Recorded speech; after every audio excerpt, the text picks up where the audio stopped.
is News Talk. We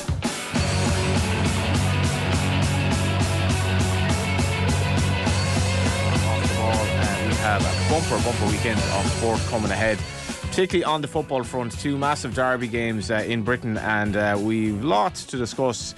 Coming up tonight, David Jennings, my former colleague in the Racing Post, will be on to discuss Davy Russell's return. Davy Russell is back riding tomorrow after what must rate one of the shortest retirements ever. He'd given up after about a quarter of a century before Christmas, and lo and behold, because of an injury to Jack Kennedy, he's now back. And one suspects that Davy, who has 5 rides over the weekend, is going to have quite a say in the narrative towards the end of the national season, and we still have 9 weeks or so to go to Cheltenham. So Davy Russell is back, and David Jennings will talk about that. Clive Allen and Colin Bouygues are the guests on Football Kickoff with Sky. Manchester United, Man City, obviously the big one, but Spurs, Arsenal as well, kind of vying for that title this weekend. The crappy quiz earlier today, a terrible beauty was born. It was so terrible, the crappy quiz, but it was somewhat enjoyable. I was in the hot seat. Who was the least terrible? There were 3 people here vying to win it. One of them is over to my left, and I'll introduce him shortly. We also later on have the best of Off the Ball. Over to my left is Will O'Callaghan, who played your role in the crappy quiz. Somewhat enjoyable is quite the review. What did you make of it? You were sort of directing it, McCarthy. Yeah, I thought it was a good quiz. We'll let the listeners decide later this hour, but I thought you did an admirable job, Johnny, at times, and then other times. I thought it was a very good hosting performance, actually, with the slight caveat of forgetting to inform the people of the clarifications. Just at times. Adrian Barry was supposed to be there, and you literally, like 2 minutes before the show, said, "Well, we brought in." Well, that was Adrian's fault. I can't really be held accountable for that. Adrian will not be on the quiz today, much to the disappointment of his YouTube fan base, the Adrianettes. Yes. Who follow his every move and enjoyed his hosting last week as well. So. Aidan Delaney has just sent me through the Football Saturday talking points for tomorrow, and of course it starts off with Manchester United, Man City. On the football front, say what you see, Johnny. Yeah, well, you said in your intro, by the way, there was the biggest game of the weekend. Is that an argument to say that Arsenal and Spurs is the biggest game? I think Man United, Man City, because I think you have possibly the second form team in the league against the hot favourites, and it's also the renaissance of Man United. I think that's compelling. I think test I don't like these early kickoffs. I'm not going to lie. I've said that a million times, but I think it'll be a great atmosphere at this game because Man United fans believe again. Yeah. I think I actually am intrigued by this game because it's a massive acid test. Because United have had all this winning run has been brilliant, and I've been impressed by them. I'd be the first to talk them down, but they've played nobody. You know what I mean? Since that Villa match that they lost, who have they beaten? They've beaten Villa again. They've beaten Forest. They've beaten, I can't even remember some of the teams, Wolves. but it's been Wolves types. You know what I mean? It's been a Bournemouth. It's been a pretty standard run. And they've been getting better, I think, and it's almost like that was exactly what they needed. But now it's like, right, real test here. You're playing Man City. Everyone remembers what happened last time when I think City were the best I've ever seen them in that 6-3. But at the same time, all the conversation was about how terrible United were and how shambolic and everything else it was, and how nothing had changed. That's not going to happen this time. But at the same time, that's a long way to make up. And beating Bournemouth and Notts Forest at a canter doesn't tell me anything that they have bridged that gap. You know what I mean? So I'm just intrigued because it's we will know tomorrow whether this Manchester United renaissance is real or not, you know? I think that was the shortest, in the market, in the betting market, the Man City ever were for the league this year was when they beat Man United, and everyone thought it was a formality. Hasn't worked out like that. They're still 5 points behind, and if you do notice a pep in the proverbial steps of Dan, JD and I tomorrow, it's because the Soccer Writers Awards are on afterwards, so essentially we'll be just getting through the 2 hours and looking forward to a good shindig later on. And JD, I think, is going to be JD's done the old kind of dry, very healthy Januaries. I think we'll see the real JD tomorrow night. But on that note, Roy Barrett, there it is, JD. On what note? Pressure is on. On the note of Irish football, the outgoing Football Association of Ireland chairman Roy Barrett outlined his reasons for his decision to leave his role earlier today. I want to get you on this, Will. I thought this was something which really grabbed me, and a bit of inter-sport rivalry always gets the debate going as well. He says the most obvious area the organisation needs to focus on now is the whole infrastructure within the game and the development of infrastructure within the game. The reality is that there has been chronic underinvestment in Irish football for the last 20 years or so. Absolutely true. if I put it in context, since 2000, we can argue whether it's right or wrong. The fact is, so this is a fact according to Roy Barrett, the GAA have got about 430 million in government grants. Football got 118 million. Rugby got 57 million. If you look at that per club, GAA got 208 grand per club, Rugby 280 grand per club, football less than 100 grand per club. And we look at the likes of Croatia and we look at these teams flying at the World Cup and the Euros and blah, blah, blah, blah, and we're miles behind. There are reasons behind this. So my takeaway from that would be that because there are fewer rugby clubs and the amount of money that rugby have taken, rugby must be extremely good at looking for government funding.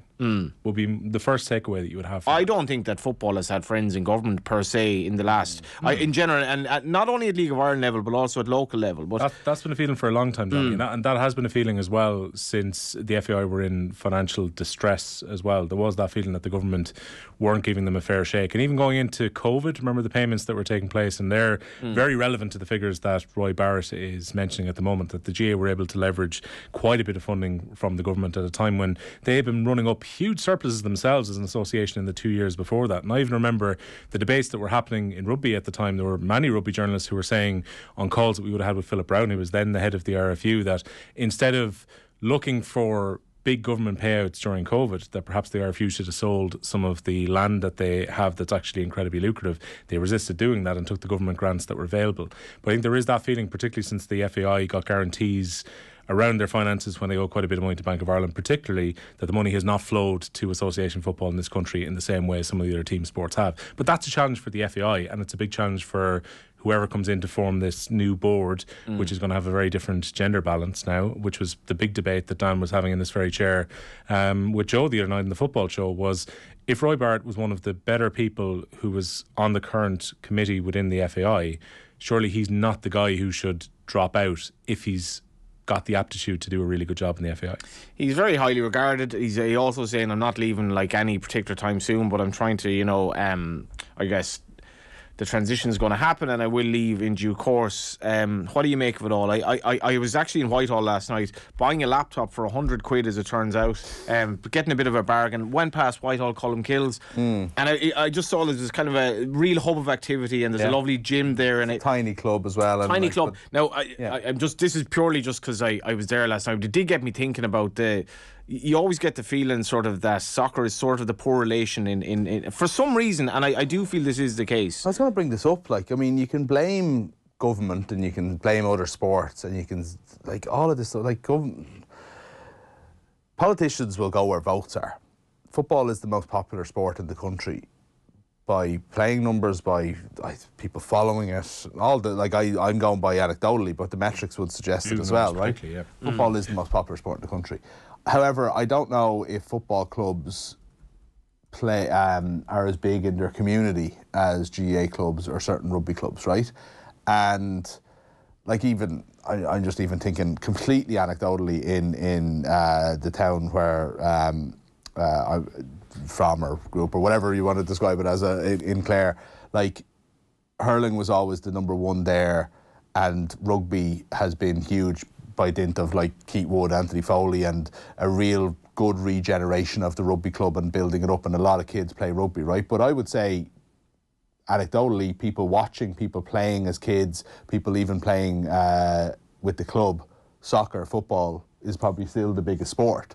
But in terms of its place in the community, it's third. Why is that actually? That's everywhere, John. Yeah. Well, not everywhere, but I think it's in a huge amount of places. And football clubs and football need to do something about that and need to make themselves more a part of things. Anecdotally, participation in terms of crowds that go to non-league games, soccer games in Ireland, I'd say they're absolutely terrible compared to GAA. You'd see this non-league football in Ireland. We give out about League of Ireland crowds. People generally don't watch football games at local level, certainly not relative to Gaelic and to an lesser extent rugby. And you can go to a local women's football game, Gaelic football, and there'll be far more at that than the soccer lads playing. I'm not sure why that is. Because it's your town or your community are being represented by your GAA club, not by your soccer club. Okay. So take Swords, for example, where I am. Swords Celtic is right beside Fingallians, right? Swords Celtic games, they're a good club. They're a very, very good football club. But it's going to be parents and friends that go to those games. Fingallians will have people in the local area who will want to go and support them. And that's a small level. I guarantee that's the same in all of your places. You know, the football team is a big deal, but it doesn't have a support base. It doesn't have the sense that you represent your town. Maybe if you go on like a Leinster Senior League run or something like that to a high level, that might get in a local town. You know, there was FAI Junior Cup, FAI Intermediate Cup. That notwithstanding, will though, facilities-wise, and there have been... But I'm saying, sorry, because I think you're right, but I just think we need to get to the point where football, you can't be relying on other people doing it, even if they're right. Even if they're in the right and saying, hold on, what the hell, GAA's getting this and Rugby's getting this and we've got the participation numbers and we're getting nothing. That's all fine. But you have to do something about it. And that, like, it starts with perception and it starts with your place in the community and it starts with people willing to fight for you or willing to vote on your behalf. People will vote on the GAA's behalf. They will say, that politician did nothing for us. They didn't help build our clubhouse. They didn't do this and that and the other. People will take that stuff seriously. They don't. I just don't feel that football has that imprint in an awful lot of places. This is not a catch-all conversation. And I will say, obviously there's exceptions. My local club at home, Shivan Rovers, they've done amazing things, like developed a little all-weather pitch, 2 floodlit pitches, and have a little community centre where like people go in and play cards now of a Monday, and it's great like that. But in general, Will, you look at the spate of games called off this winter. We need more AstroTurf pitches in Ireland football-wise. We need better facilities, because we don't be here in 20 years' time and say, why is Irish football still nowhere near what it should be? Yeah, and look, some of the clubs who were able to develop artificial surfaces or to do up their grounds in the last 20 years often did so by the din of getting a little bit lucky, where perhaps their field had a value within a town, a builder came in and bought it, and they were able to exchange it for other land and use the additional funds to be able to do up their facilities. I was chatting to Stephen Kenny in Tullamore Town a few months ago when he came down to do a coaching session there, and he was looking at their facilities and thinking, this is just absolutely remarkable. And I was saying, in a way, they probably got a little bit lucky, because remember, their old pitch in the middle of town, where the facilities were a lot smaller, they weren't as good as they have now, and they were able to invest their own money back in. But I think there was always a feeling within clubs and even leagues, Johnny, that once upon a time, from an FAI perspective, it was really a case of waiting for, you know, the FAI CEO to come down with a cheque to the club, as opposed to, there's a lot of knowledge within some of the other sporting organisations when it comes to funding. And I've even seen that with the Midland Schoolboys League at the moment, have bought land where they want to produce artificial pitches in a gym. They're looking to get central funding from the government, and by their own admission, they don't have the experience that some of the local GAA clubs or the county boards have, where they have been getting capital grants all of the time and sports funding, and that expertise probably isn't there in football. I'm not sure exactly how that happened, but they're admitting that. Like, they've got a league that goes from East Galway across to Kildare and the 3 Midland counties in between, so they're covering a huge amount of underage footballers that are playing the game. But their feeling is that when it comes to getting access to funding, they may well have to tap in outside resources to give them help to do so. Got to get you on this as well. Well, just in terms of the best of luck to Galbally Pierce's Rathmore, Stewartstown Harps and Fossa on Sunday in the football, and in the hurling on Saturday. This is the intermediate and junior All-Ireland finals. Monleen, Tureen and Ballygiblin play Eastkey. That's in the junior tomorrow. But I suppose the main Gaelic Games news over the weekend was Offaly withdrawn from the O'Byrne Cup semi-final. With Loud, you are an Offaly man. What's all this about? Wasn't surprised they did so, based on Liam Curran's comments when he came off the field on Wednesday night at Parnell Park. Offaly beat Dublin to qualify for a semi-final against Louth. He was very unhappy that Louth had not fielded in their final group game, because they knew that they were already qualified, which was going to give them an 8-day turnaround before hosting a team that they knew in the semi-finals that would have played midweek. So he felt there wasn't a fairness about that. He pointed out even before the competition had started that many players are missing because of the Sigerson at the moment, that the Sigerson overlap with the pre-season competitions is having an effect, perhaps more on some counties than others. He was saying that 11 players are missing there. So Offaly put out a statement earlier today saying that they went and got advice from their medical team, and the feeling was that for player welfare, because there's now a small core group of players, because the 11 that are away at the Sigerson, 2 more injuries they picked up midweek, that it's not a good idea for them to play a third game in an 8-day spell. But it has created a much bigger argument about the O'Byrne Cup, Johnny. Quite aside from Offaly not playing this weekend, you look at Carlow and Laois pushed their game back because it was unplayable midweek. Carlow have now said because the amount of players they have away this weekend, there's no point playing it, because the league is coming around in 2 weeks' time, and the priority for these teams is to try and get promoted in their respective leagues rather than winning competitions. And I think you look at the seriousness with which the McKenna Cup is being taken in Ulster, maybe speaks a lot about how the Ulster counties view each other and how important those games are for warm-up for the league, versus the way the Leinster teams have treated the O'Byrne Cup this year, where you had 2 games not played at the end of the group stages.